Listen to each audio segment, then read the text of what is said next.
Welcome back. In our last video, we talked about how to do a loop petal. In this video, we're going to talk about how to do a fly stitch.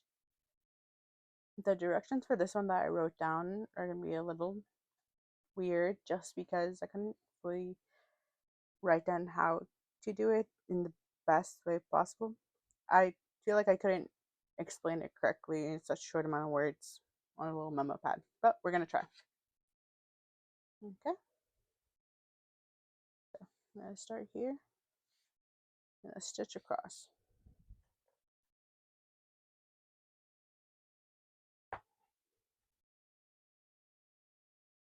I normally use a fly stitch and then a fishbone also for leaves. Yep, here's our stitch across, pop up down the middle.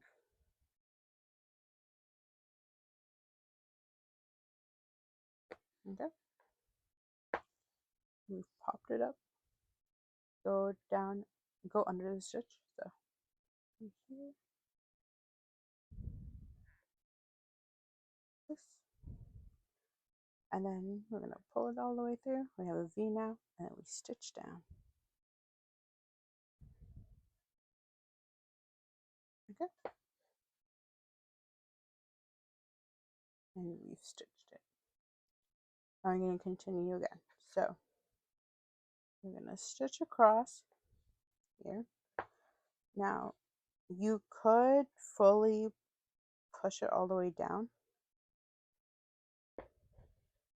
like we did last time, but normally I keep it to have a little loop, which just makes things a little easier.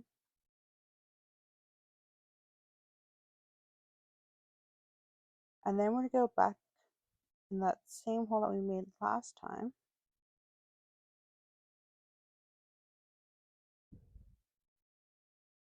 As close as you can. Here we go. I have V again, and then we stitch.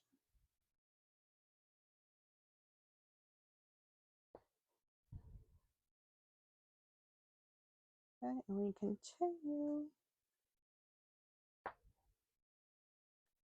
That way everything is always going to be connected. The only time I use this the most often recently, I would say, is when I did snowflakes. And you know how it branches out kind of like this? Well, that's how I use the fly stitch. It made it a little bit easier for me. Okay.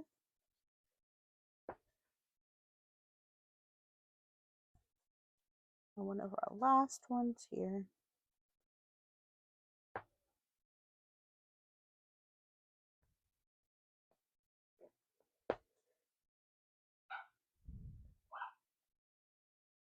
Okay.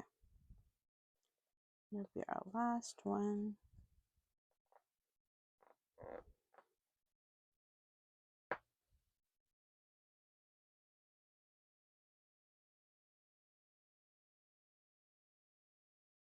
Yeah. From here, since it's your last one, I'm going to stitch down like a normal length that we did before, but since it's also the last one, you could go right underneath it, and that way it doesn't have a stem, so it doesn't matter. It always has to be outside though, outside of the hoop here. But actually I'm just going to go underneath it. I feel like that's just a little easier for everyone and for me. Ta-da! Okay, that's how you do a fly stitch. And then as always, I'm going to go through the underside and tie it down.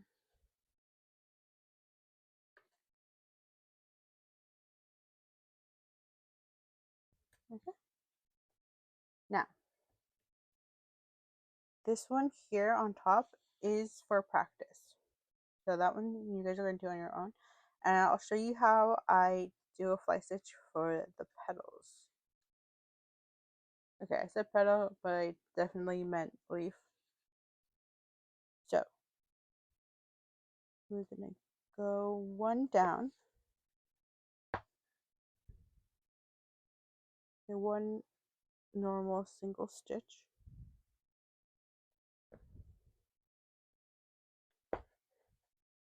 That way you have something for the tip. Go to the side of the leaf, like so. And remember to always connect it.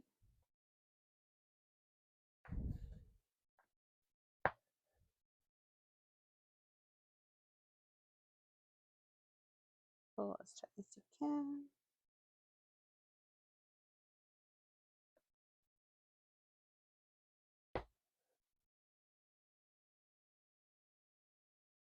And this way, it kind of feels more like a skeleton of a leaf if you didn't have a background color that was green, like the leaf you wanted.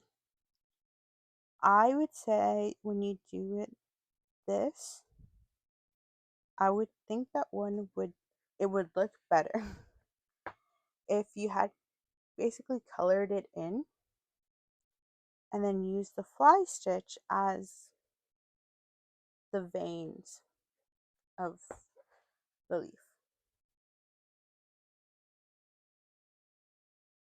That way it would look cooler and more 3D.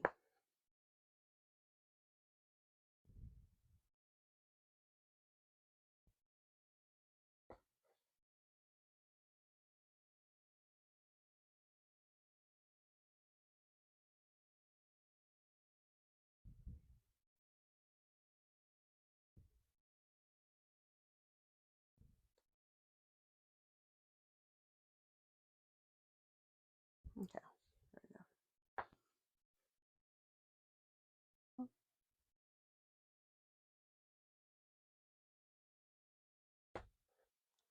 The other thing I would do for this,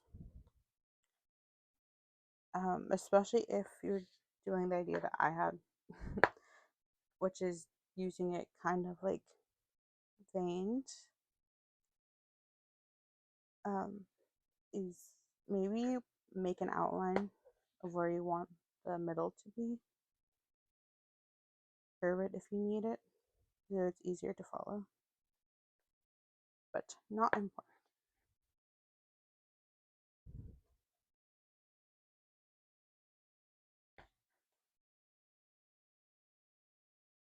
Okay, and then one last one.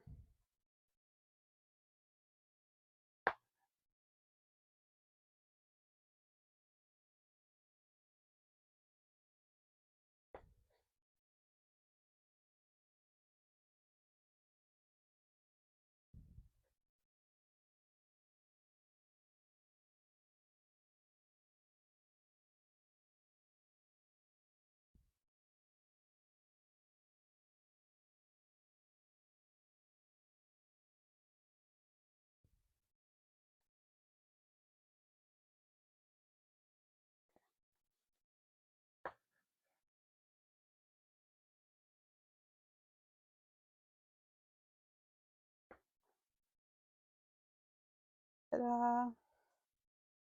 I do one of these, more of like a skeleton type of leaf. Now I'll show you how I normally use it to fill in a leaf. So we're going to start out the same by doing one single stitch down the middle.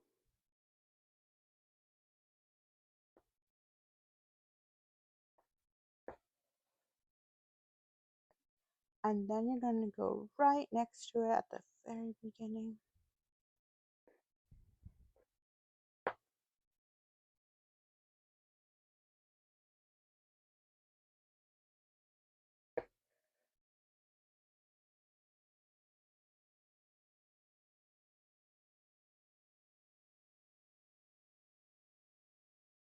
Okay, here you go.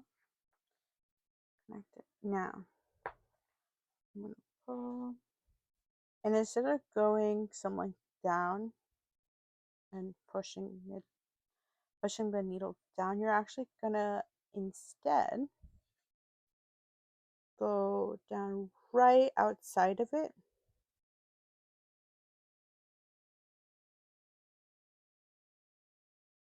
like so.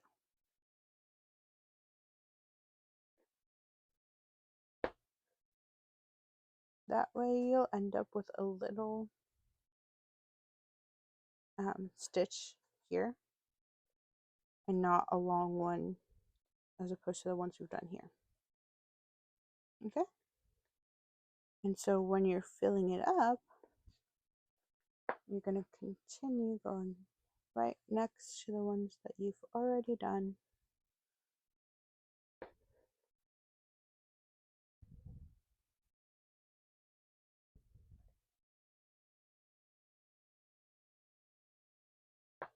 And pull, pull, pull, pull. Go back down right underneath it.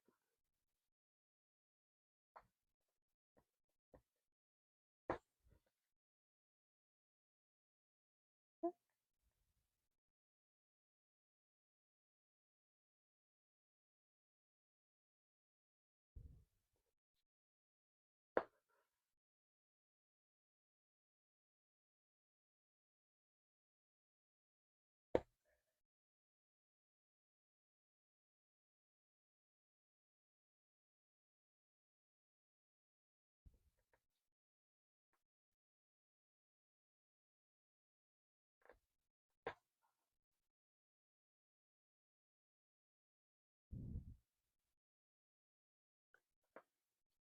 So for each of the stitches, you're going to notch it down right next to it.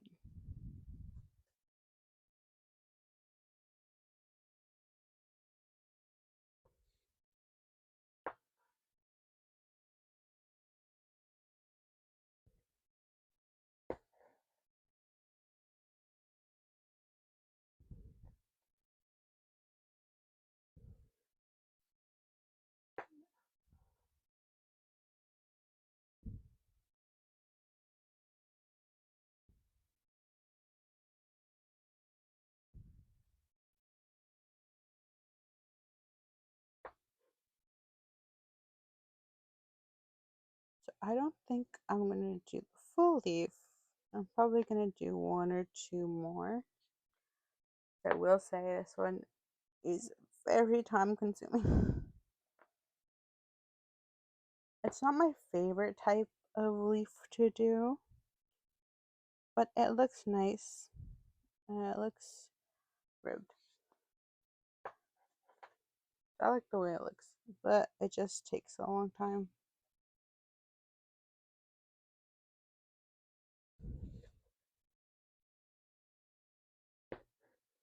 Okay, I'm going to do one more.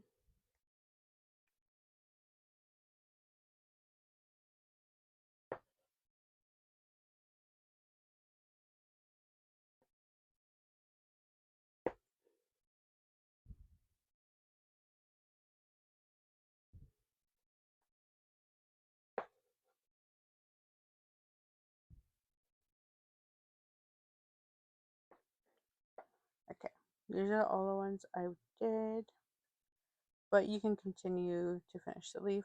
I simply will not. But this is what it looks like on the back. So this is the knot that I made. That's pretty big. But you're going to have a gap basically in the middle. It's not going to look the same forward and back. That's what this looks like. Okay, bye.